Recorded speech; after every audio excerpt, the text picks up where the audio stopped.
I always find it funny when students are surprised that we talk about romantic relationships in either speech communication or interpersonal communication. I think their surprise comes with the fact that there's a whole field of study, and within that field of study of communication, we get to talk about romantic relationships, something that their other classes never get to discuss. Oftentimes, as a communication instructor, people feel the need to divulge to me about what can I do to make this romantic relationship better. You may have been in that same boat where you have a friend or a family member who wants to know more about, well, how do I become a better romantic partner? Maybe you yourself want to know, well, how do I become a better romantic partner? In this chapter, we're going to look at, well, what is a romantic relationship in the first place? We'll look at, well, what is romantic attraction? We'll look at the stages of relationship development and deterioration, and we'll talk about some ways to maintain romantic relationships. But this really wouldn't be a full spectrum of romantic relationships unless we talk about the dark side of romantic relationships as well. So let's start off first by defining romantic relationships. Here I start off by talking about how liking and loving are different. Now usually putting something into words that we feel is always going to be more difficult, so there's a good chance that you already know what this feels like and know the difference in that way, but let's try to define it anyway. So liking is a feeling of affection and respect.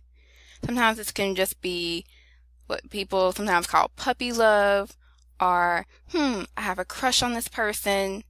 But then there's loving, the more intense emotional commitment that consists of intimacy, caring, and attachment. Now, intimacy refers to that union that you feel, that wanting to be united with the other person and close to the other person emotionally. Then there's caring, that you're concerned about their well-being and that you want to make them happy. And then attachment is you're wanting to be in their physical presence and associate with them in some way. Now, whether it's liking or loving, we have different types of romantic love. There's passionate love and companionate love. Now, passionate love is usually what we feel in the beginning of a relationship. It's super intense and it's very emotional. And sometimes even physically, we want to be around that other person. Studies have been done that when people are experiencing passionate love, their brains are wired differently. So the reward centers in our brain, when we think about that person in a romantic way, are triggered. And so even just thinking about a person causes us to have more pleasure. Also to keep in mind is that we tend to have very idealistic thoughts about the other person, how perfect they are, how amazing it would be to be with this person for the rest of our lives. Keep in mind that passionate love is felt throughout different cultures, between different age groups, and among different genders in the same exact way. So you as an adult may feel an intense passionate love with maybe your romantic partner or even a crush, but even a small child who's experiencing their first school crush can also have very intense emotions about their relationship. However, as adults, that passionate love that we feel is also connected to sexual desire. Now be mindful of the fact that the longer the relationship goes on, passionate love tends to dwindle down. It's not as intense or fiery or as passionate as it was in the beginning. Usually passionate love is replaced by companionate love. Now, companionate love is still intense. It's more of an intense liking and emotional investment in the other person because you've been connected with for so long. And usually that intense passionate love that can be emotionally turbulent or feel kind of hectic, and companionate love calms down to predictability, shared values and interests, and common life experiences that you go through together. Now, there are also 6 different forms of love as discussed by sociologist John Allen Lee. And these are based on Greek terms. First, there's storge. So this is what we think of as friendly love. Its attribute is that it's stable, predictable, and always going to be rooted in friendship. Then there's agape love. This is going to be the forgiving type of love, where it's patient, it's selfless, it's giving, and it's really unconditional type of love. Then there's mania. This is the emotionally turbulent type of love, where people think of maybe as obsessive type of love. Then there's pragma love. Pragma love probably sounds like pragmatic, so it's practical. It's going to be logical, rational, and focused in common sense. So you're going to see the person for who they are, as opposed to thinking they're perfect in every way. Then there's ludus. Ludus is referred to as game-playing lovers. So this is what I would think of more as friends with benefits type of love, where you're very uncommitted and you're just having fun.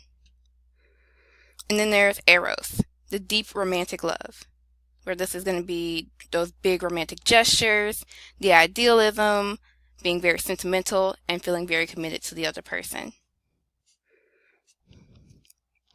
Now, of all these different types of love, we need to think about what are the key elements of romantic relationships.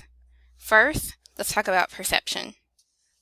I feel as though I'm repeating myself because a lot of times I'll say, well, this starts with perception. But even in a romantic relationships start with perception. If both parties involved feel as though they're in a romantic relationship, then a romantic relationship is in place. Even if they maybe view it as casual dating or as a long-term romantic commitment, if both parties are in agreement, then it's a romantic relationship.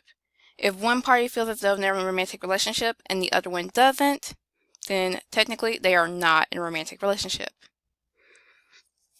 Now there's a diversity in the types of romantic relationships we see in our world every single day, whether it be based on gender, age, ethnic and religious backgrounds, or even sexual orientation. Now, as we look across the board, we see that no matter who is experiencing that romantic relationship, there are some things that will always be consistent. We want honest partners, we want loyalty, we want commitment, and we want dedication to maintaining that relationship over time. We want openness in our communication, and we want to build a bond that no matter what, we feel can last. And you're going to see this desire across different types of relationship, whether that be a same-sex couple or an opposite-sex couple. Next is choice. So regardless of how you meet this person, whether it be maybe an arranged marriage type of situation, or if you meet independently of anybody else, you always have a choice. So you don't necessarily just fall in love with somebody and can't help it.